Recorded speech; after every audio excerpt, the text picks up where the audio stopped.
Just wanted to give you a little precursor to this video. So we've been working on it for quite a while, and the biggest problem we've got is that there's just so much content that we filmed in St. Martin. Don't really want to try and cram it into one big huge video. It's just going to end up being a movie or something, and it's really challenging. So we've decided to cut it into smaller bits, smaller pieces, and just put it out in several episodes over the next week or so. So today you're going to see some of the first footage of the hurricane damage from Hurricane Maria in St. Martin, and it's pretty extensive, man. I must admit, it's devastating. I watched this video, and Brendan sent it up to me. He wanted me to do some narration, but I look at it and like, what do you say? So I think you also will remember my friend Roger. We spent a lot of time in St. Martin with him. He took us all over the island for a good week, and unfortunately Roger passed away just after we left the island. So it wasn't long after, and you're going to see a lot of them in this video, because really I decided that I didn't want to edit too much of Roger's footage. You know, it's kind of his last words, so I just wanted to let him speak. So I hope you understand. But anyway, he's got a lot of nice things to say. He's a really great guy, always positive. So I hope you enjoy the video, and the next episode, stay tuned, because that's when we start answering some questions about our new dinghy. So don't forget to watch for that one. I know you've all been waiting to find out what the heck happened with the dinghy, so that's coming. So anyway, enjoy the show. See you next episode. Looks like a fishing boat or something, I don't know.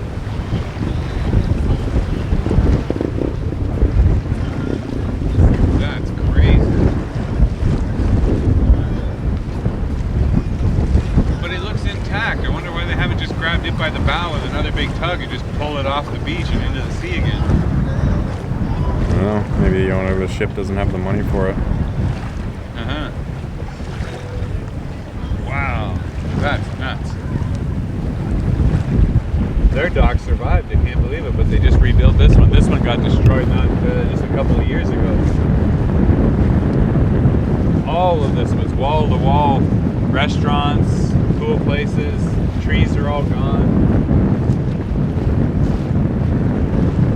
The yacht club survived, that's amazing. Alright, so we're back with my buddy Roger. Going out for a little tour. He's going to take us out in his speedboat and have a look around the bay and just see the state of everything as they've been pulling boats out. And you know the guy who's been doing a lot of the salvage. Yeah, that's Paul, my partner's son. Yeah, Paulie, I remember Paulie. Poseidon Divers. So Cool. He's salvaged about 100 wrecks so far in the last 9 months. So that's keeping him busy. He's keeping busy. Okay, so where are we now? We're in Simpson Bay Marina. This is Simpson Bay Yacht Club here. So Simpson Bay Yacht Club. Oh, there's your boat. Yeah, go right there. I see the logo.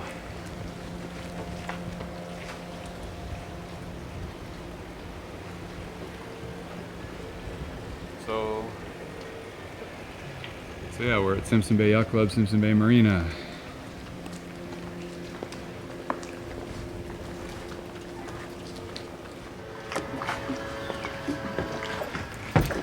Oh, shoes okay, Raj? Yeah, for sure. Absolutely. 200, that should do the trick. Yeah, it runs nice with that one. That puppy's 15 years old. The old two-stroke. Believe that? Mm-hmm. Easy. I hate to tell you, there's a dead fish on your dock, on your dash. A dead fish? Oh! Wood carving? That's me whale. Yeah, from Antigua. Okay. That's me whale.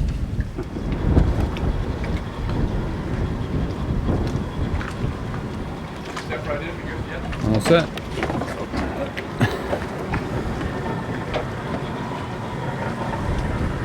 Ooh, don't hit that.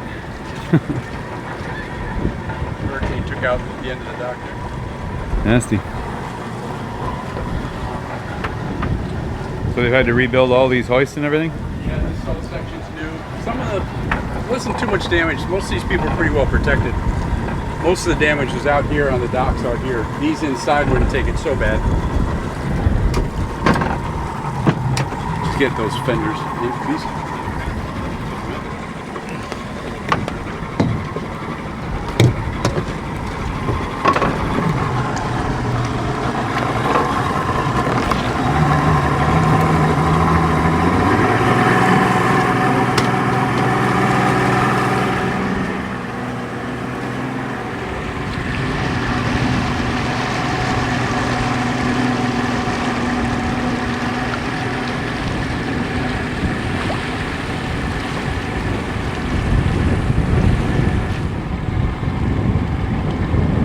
Shit, that was a big boat, that one.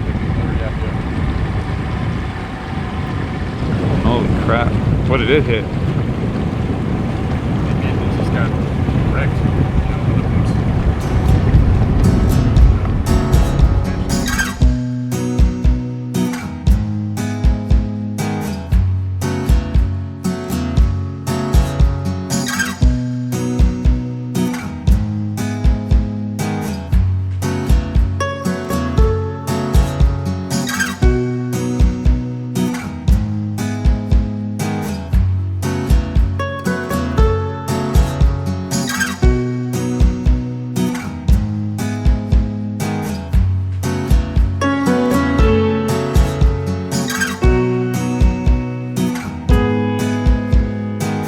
There's a 200-foot mega yacht on the pier here, and it got trashed up against the main dock there. You can see where it just took out the whole side of the dock. Yeah.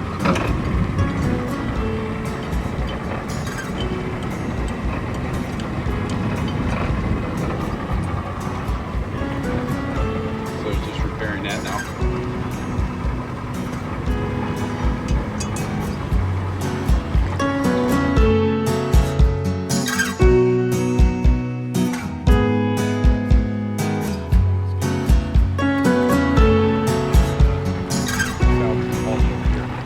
That's random wind.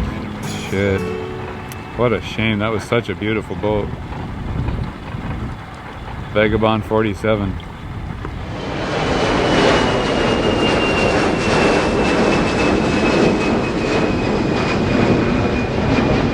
Yeah, how did the bridge fare? It got banged up a bit. That was because of, you know, all boats running into it. You know, you got sailboats coming in with their masts up, and it's well built. It's only 3 years old, so it wasn't like it was, you know, a rickety old bridge. It was built strong by a Dutch company 3 years ago. But didn't affect turning point or anything? It's still no, pivoted? Not really. They'd have to do some engineering on it, you know, do some like surveying on it to make sure everything was okay. So they had it going. Still worked even after the storm? storm? About 4 weeks later, they had it running. They had it open. So. Wow. But there wasn't really any great rush because everything was so trashed inside here. There was so many wrecks. You couldn't really, you know, navigate through the lagoon anyways because of all the shipwrecks. Yeah, yeah.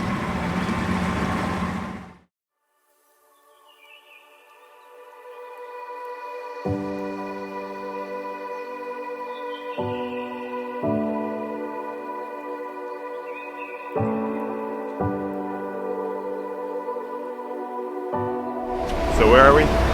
Okay, obviously this is the capital of the Dutch side, Philipsburg. This gives you a good idea what's going on here. This is the Great Bay Hotel over here in the corner. The hotel is now owned by Sunwing Airlines out of Canada, and they're going to currently demolishing the entire old Great Bay Hotel, and it's going to be a Planet Hollywood hotel. So 450 room hotel, beautiful location. All this was heavily damaged. Right in front of us here in the foreground is part of the property as well. You see all the roofs are gone.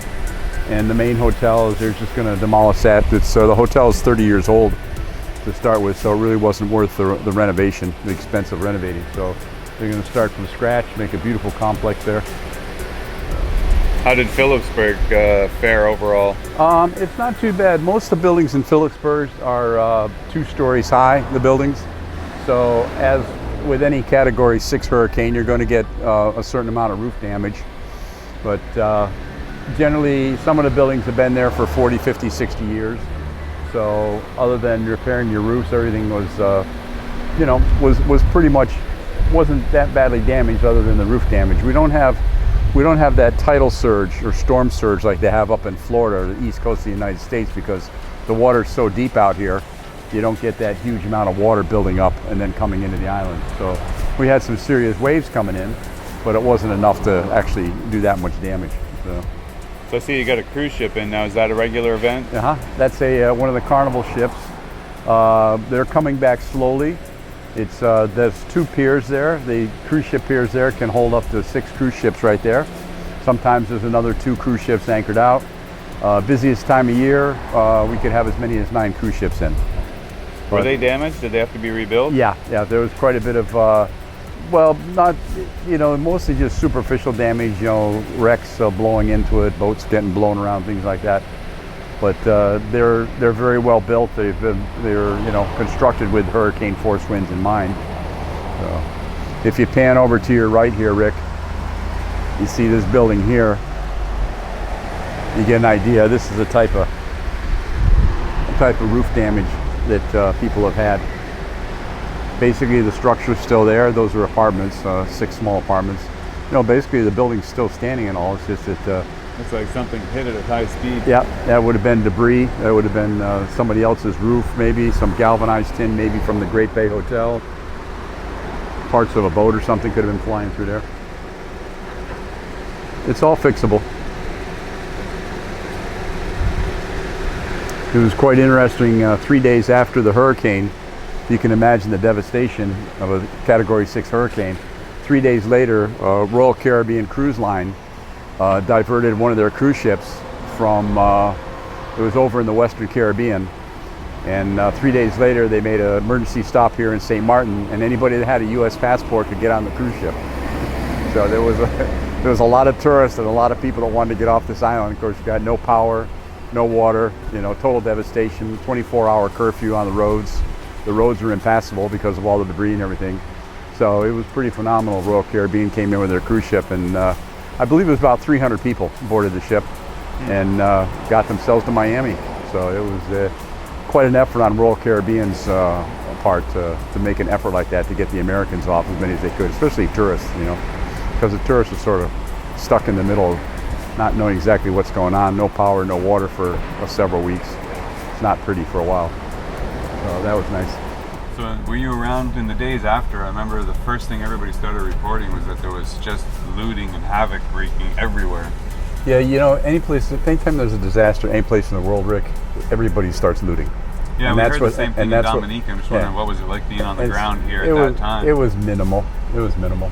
The press loves it when there's looting going on, and there's looting going on in, New Orleans, Miami, any place there's a disaster, there's looting afterwards, and they love that footage, of the looting, taking all the groceries. There was some of the grocery stores here, the larger, huge grocery stores, they opened all their doors after the hurricane and told everybody to come on in and take everything off the shelves, because it's just going to go bad, So why, have it rot away? Why don't break my windows and doors? Right. The looters, come on in, please, take everything. You need water, you need food, you need bread. Yeah, they had no cash payment system anyway. Yeah, exactly. So you get a really bad rep. I mean, there was.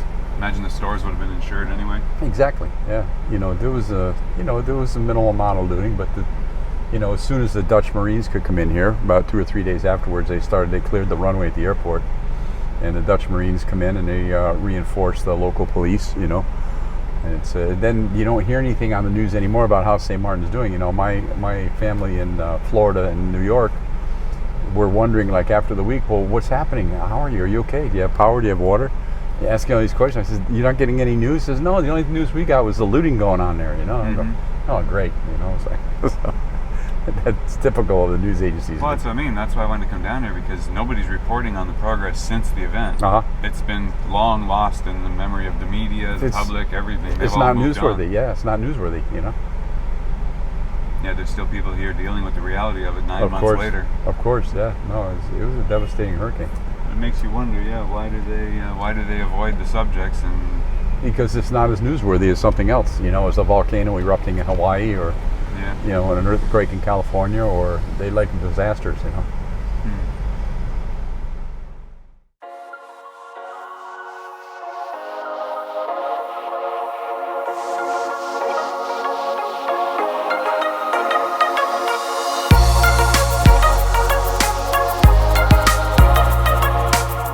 Right here used to be the Mini Club restaurant. It's been here. It was quite an institution. It had been there for about 40 years. Yeah, I remember that. Yeah, Mini Club. It was famous. And it was like a treehouse. Yeah, exactly. It was up on stilts. I always loved that place. Yeah. But as you see, a lot of these buildings are mostly concrete and steel. So it's, as I said, most everybody had roof damage.